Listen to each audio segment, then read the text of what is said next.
So I wanted to talk, I want to stick my neck out a little bit because this is obviously not a settled issue. The topic for today is the 60-40 rule. And what I'm referring to there is the balance between our sitting meditation practice and our Dharma study. And there's this is my own bias. This is not written in stone. There's a lot of, as you'll see as I get into it, a lot of disagreement in various Buddhist circles on this balance. But it's based on my personal experience, what has worked for me. So take it for what it's worth. But I'm going to argue that the most effective path, or the most effective with the greatest potential, is a combination of about 60% emphasis on the Dharma and 40% emphasis on meditation practice. And it may seem like an arbitrary or artificial line, but I think too often that um, in many circles, especially in the West, that a Dharma study doesn't get sufficient attention. And I freely acknowledge that those that would change the numbers or even exclude Dharma study altogether. I should mention that there are schools of Buddhism, such as Shin Buddhism in Japan, that's come to the United States, where there's little, if any, emphasis on meditation. It's all either study or chanting. The Shin tradition, as you may know, it's part of the what's called the Pure Land tradition, which originated in Japan in the 12th century. And it really came about from monks who were disillusioned with monastic life. And it's become the largest school of Buddhism over the centuries in Japan. And the primary practice there in Pure Land Buddhism is chanting the name of the Amida Buddha, of the Buddha of infinite light. They call this the Nama Amida Butsu, a practice known as Nimbutsu, literally meaning mindful of the Buddha. And their practice is chanting that, and it's the primary contemplative practice. So you can see the difference there. But whatever the approach, all these schools, with all their rich traditions and diverse practices, all offer a path toward awakening and inner peace. Um, in our tradition, in the Insight tradition, Vipassana tradition, meditation has become the most publicly recognized aspect of Buddhism. And the study of the Dharma, um, an equally crucial, if not fundamental component, has also been part of that. But it really depends on the balance there. And I will argue that the importance of a strong intellectual foundation, of strong understanding of the teachings, really support and enhance our meditation practice. As you know, the Buddha encompasses talked about the Four Noble Truths, the Noble Eightfold Path, these concepts of impermanence, suffering, non-self. I think all of understanding all of those, both at a personal, at an experiential and intellectual level, really provides a vital foundation and support for the practice.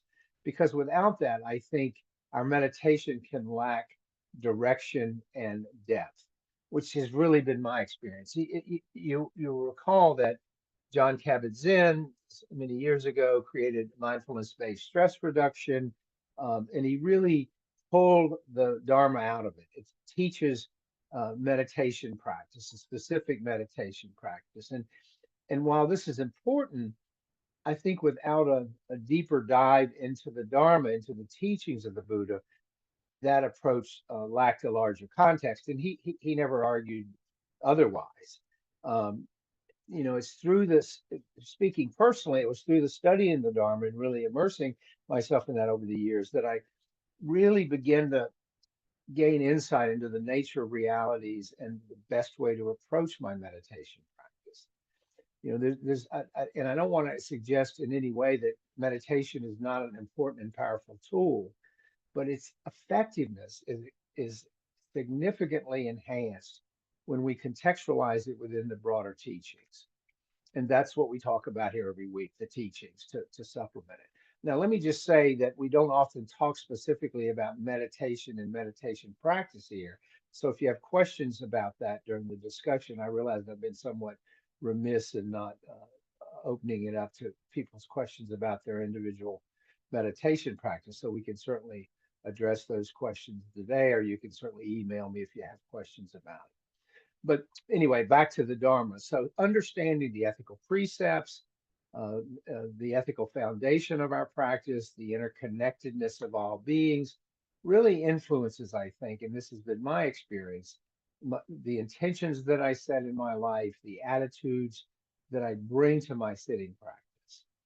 So this philosophical and ethical conduct that ensures that our meditation is not just a relaxation technique for managing stress, as is the case with more secular mindfulness, with MBSR, but rather a much deeper and broader transformative practice, which is aimed at reducing our suffering.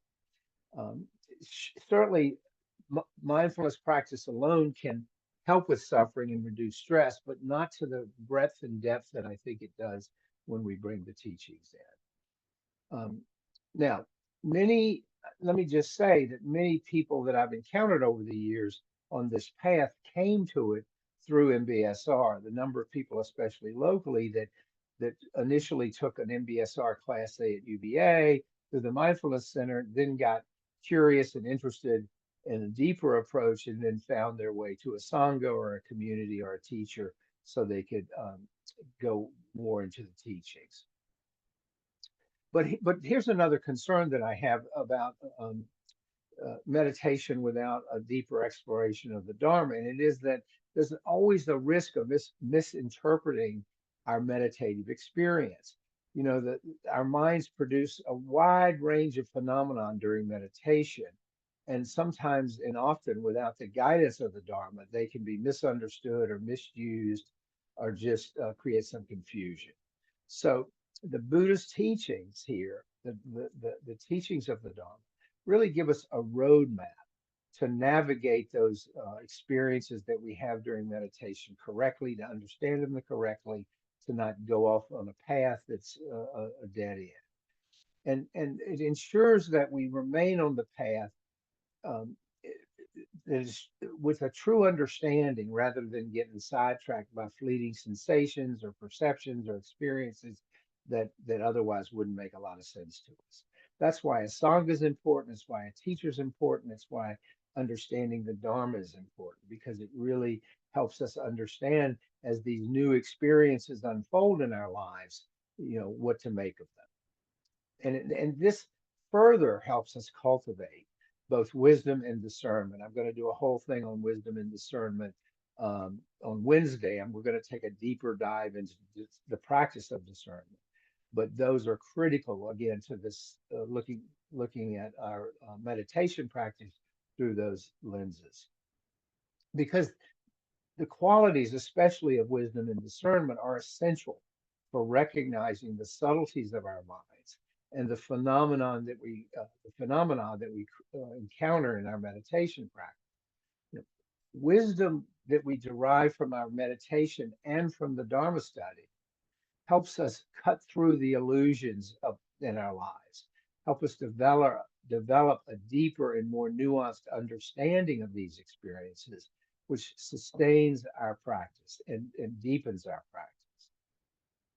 So while the Dharma study provides that theoretical framework and foundation, the meditation is the practical application of the knowledge, because it is through our meditation practice that we begin to internalize the teachings and transform, and this is really critical, transform that intellectual understanding into direct experience. You know, we can't walk this path intellectually. It has to be experiential. It has to become internalized. It has to become part of who we are. So the meditation allows the principles of the Dharma to penetrate deeply into our mind and body. This fosters a much more holistic transformation.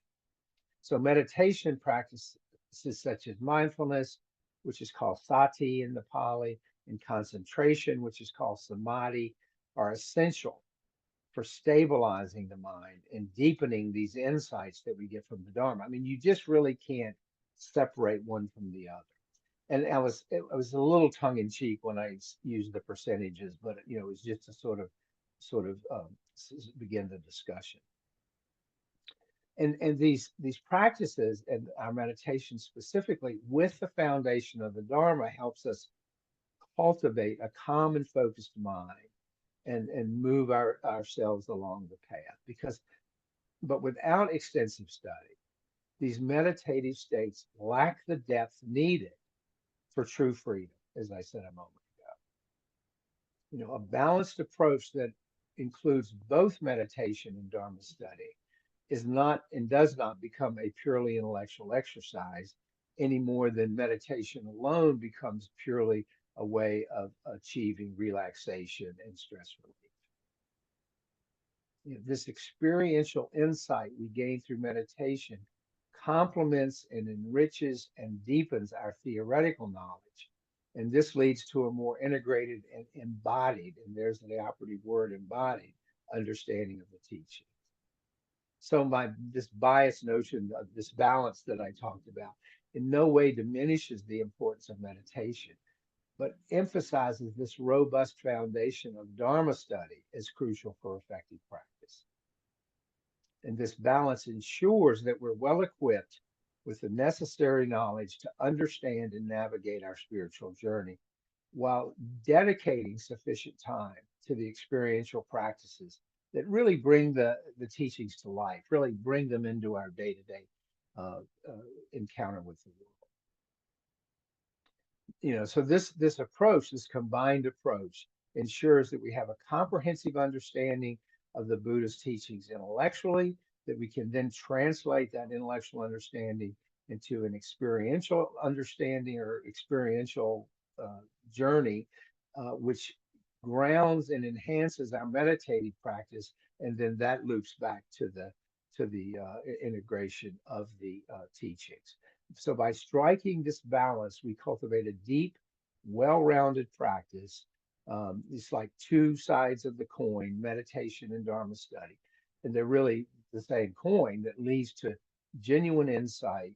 And the payoff, of course, is reduced suffering, more joy, more skillful daily lives. So I am going to stop there. And let's get your